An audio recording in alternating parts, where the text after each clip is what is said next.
Mes padarysim tuos sprendimus, kurie yra reikalingi. O ar jie davė rezultatų, ateis laikas, jūs manęs galėsit paklausti. Kol šitas tyrimas nebus baigtas, iš tyrėjus nesulauksit jokios kitos informacijos. Mes matėm savo akim. Ir tie, kas tai išgyveno, niekada nepamirš. Tokia istorija, kai Baltijos šalys už laisvę kovojo, pasaulis matė mus, visi susikibę, už rankų stovėjo ir laikė vieni kitus. Traiškomi tankų, daužomi buožėm, rankom plikom prieš ginklus aštrius. Senolių pirštuose ražančiai barškėjo ašarojančios akys. Klausė, kas bus, galbūt aukščiausias maldom patikėjo ir atidavė.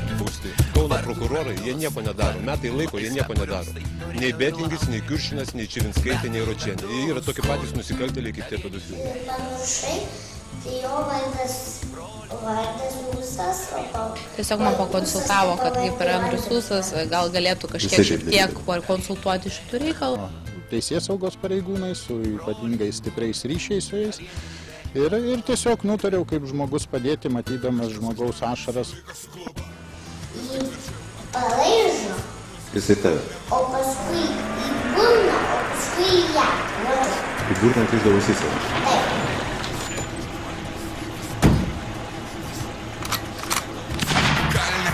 Kaino paklydėjimuose pasiklydom. Galų gale dar vakar buvom savi.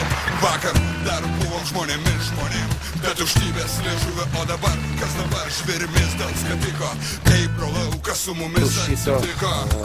Jisai pats skyriui mūsų. Jo nužudymas gali būti susijęs būtent su kaltinimais pedofilija, patvirtino po poros valandų. Išvidavo jo nuėdėję šūvį. Prie mirusios moters aptiktas ir šaunamasis ginklas Beretta. Vietoje buvo surastas ginklas, kuris priklauso piliečiui Grasiui Kedžiui. Bet aš manau, kad šitą išvadą jinai gali būti ir neteisinga.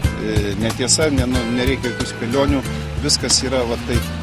Tik tai taip, matot, lietus lyja. Jis labai pergyveno dėl šito, todėl jam prašau pranešti policiją. Skyriui mūsų eiliniam susirinkime jis pats save atribojo nuo šitų dalykų. Buožė į galvą, į pilvą, į kaklą, kulka į kaktą, juk niekas nemato, minė nesitraukia, tik žiūri į dangų. Ta prasme, kad kiekvienas mes esame žmogus, teisėjų ir teismų apsauga nėra užtikrinta. Jisai paskutiniu metu tai pasakė, likusie savo gyvenimą, kiek aš gyvensiu, kovosiu su Lietuvos pedofilais. Tai viskas. Sako, kiek aš begyvenčiau, kovosiu su Lietuvos pedofilais.